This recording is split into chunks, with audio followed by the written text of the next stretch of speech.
Oh hi, it's your old buddy Zoo, and just 1 week ago, Anbernic did something that should have been much, much bigger news. They put an official Linux firmware on the RGDS downloads page. Now they dropped their normal country western video about it, but on the website, it's just a link to a file. Now obviously you can see I downloaded it, I flashed it, and I used it for a while.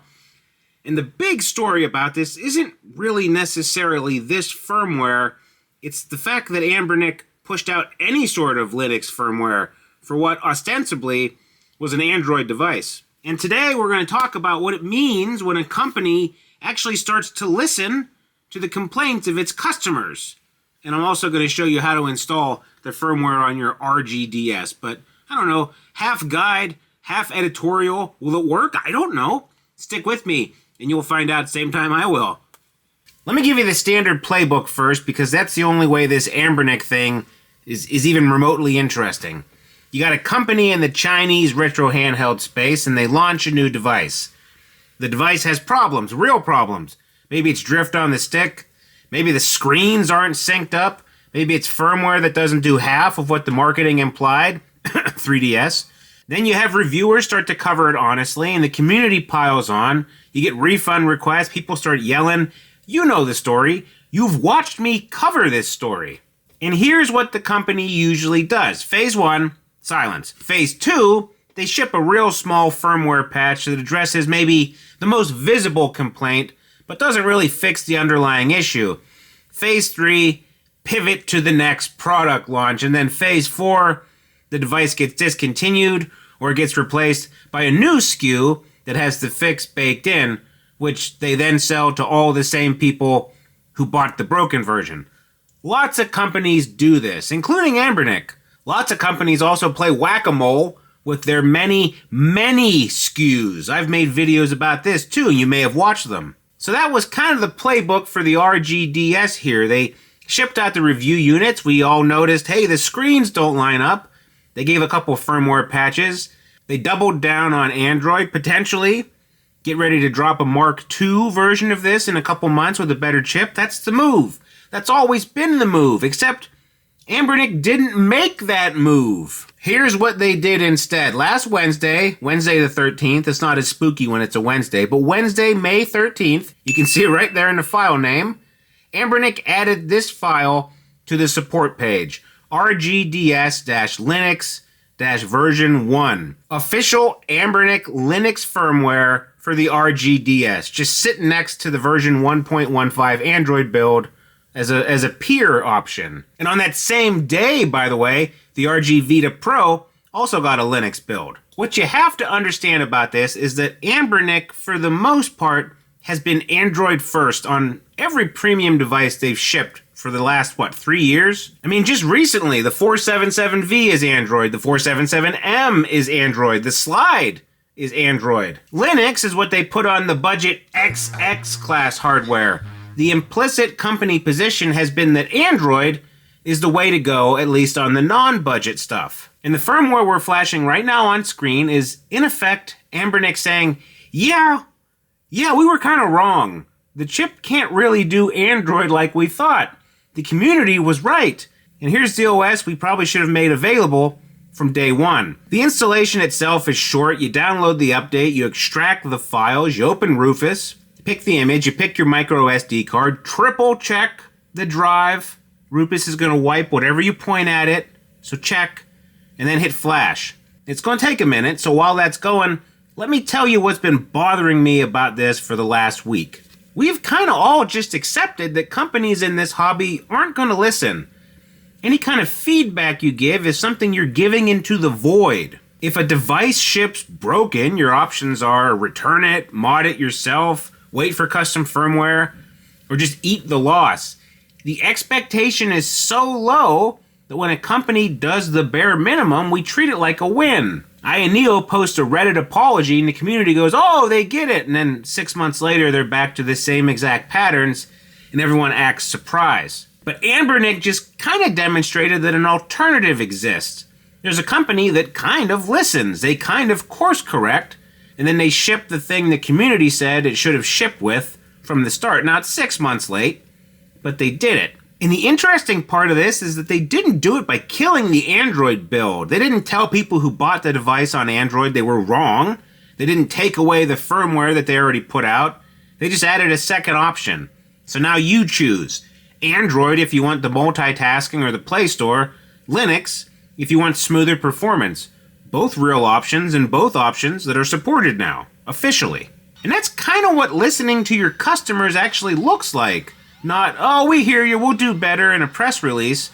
Not a Reddit AMA. Just, you want this thing, here's the thing, take it. And by the way, this is the in-house Anbernic Linux we've seen for a while now. They didn't pull a Pal Kitty and just yoink some pre-existing firmware and call it a day. Just a quick heads up on the first boot. It takes a minute. It could be maybe even more than a minute, maybe 90 seconds. Don't freak out. Don't power cycle. Just let it run. The firmware is doing some first boot partition setup. And we're in. So let's talk about the firmware itself, because I know someone's probably going to ask, and I've been using this for 3 or 4 days now. And honestly, it's fine. It's fine. It's stable. It boots. It plays games.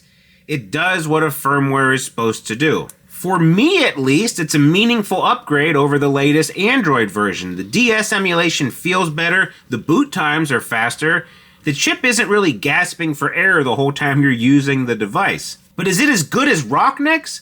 And no, Rocknix, it's better. The community has been working on that distribution for years now. They've optimized it better. Per emulator settings are better. The interface is better. I can't get this to display box art for the life of me. They show it in the promos. I can't get it to work. If I'm picking one operating system to live on my RGDS, I'm picking Rocknix, and that hasn't changed since last week. But here's the thing. Most people who buy an RGDS are probably not going to install Rocknix. They're going to use what came on the device, which I'm assuming this will start rolling out with the Linux build, or barring that, people are going to go with what's available from the manufacturer's own support page. Which means for the vast majority of RGDS owners going forward, this Anbernic Linux firmware is the difference between living on a compromised Android build and living on a functional Linux build. And that's a real upgrade for a real number of people. If you want to install Anbernic's official Linux build, well, you just watched me do it. Just replicate what I did. If you want Rocknix instead, I will put a link to Russell Decor's video on that topic in the description. He made a pretty solid video on it a while back, and I don't know. I just can't be bothered to do one myself right now. I'm tired. I got kids, School's almost out. And again, the reason that all of this matters, even though Rocknix is the firmware I would actually recommend, is because the fact that Anbernic shipped this firmware out, it sets kind of a precedent. Other companies in this space are watching. They watch each other obsessively. If Anbernic is now the company that ships an alternate OS when their first attempt isn't quite right, that becomes a thing other companies have to decide whether to do as well. That's how industries change. It's not because a CEO had a feelings moment on social media, but because one company moves and the rest have to decide whether to match. Words are easy. Action is what matters. And Anbernic, I think, earned a little bit of trust back this month. They demonstrated they can do this, which means the next time they ship a device that doesn't quite land, there's a path to recovery that doesn't involve waiting 9 months for the Mark II model. They can push out a fix. They've shown they can, and the next time they don't is going to be a choice, a deliberate choice on their part. Now, it's not all sunshine and rainbows, because there's some cynical ways you can read this situation as well. Cynical read number 1. Anbernic didn't do this because they wanted to. They did it because the RGDS was getting tanking review scores and kind of hurting the brand on something that's supposed to be one of their cool, new, innovative devices. Self-interest, not virtue. And sure, fair, I don't actually care whether the motivation was virtue or just numbers on a spreadsheet.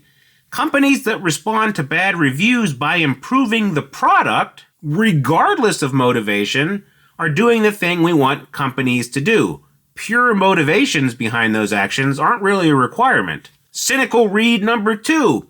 What if this is a one-off? What if Anbernic doesn't do this on the next device? I mean, it could be, probably, but they did it once and now there's a precedent.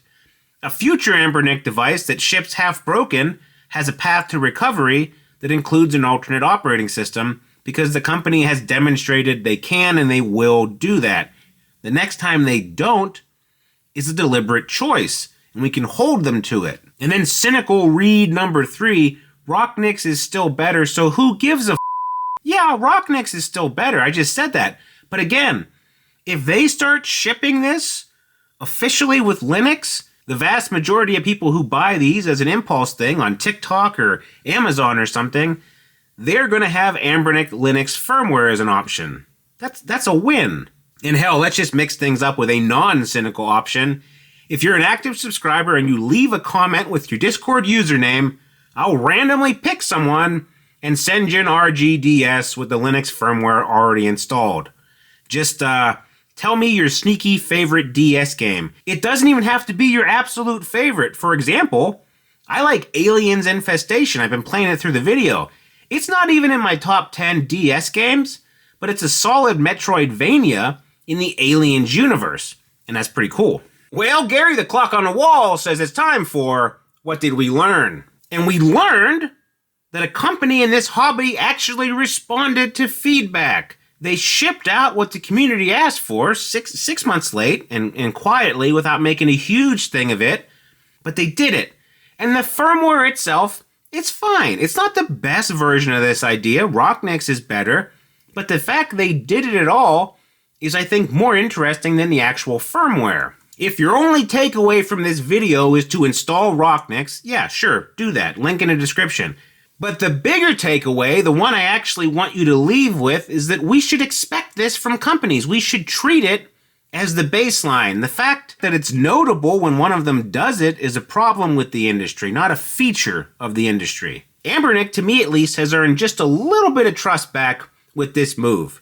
And a lot of other companies don't have trust to earn back because they've never really done the work. So let's see who else is paying attention. If this video made you pay attention, please remember to like and subscribe and hype and all that jazz. We're getting closer and closer and closer to 100,000 subscribers, and I can almost taste that stupid plaque. I mean, I'm not going to eat it. It's not food. It's not food, Zoo. Anyway, thanks for watching, and we'll see you next time. Goodbye.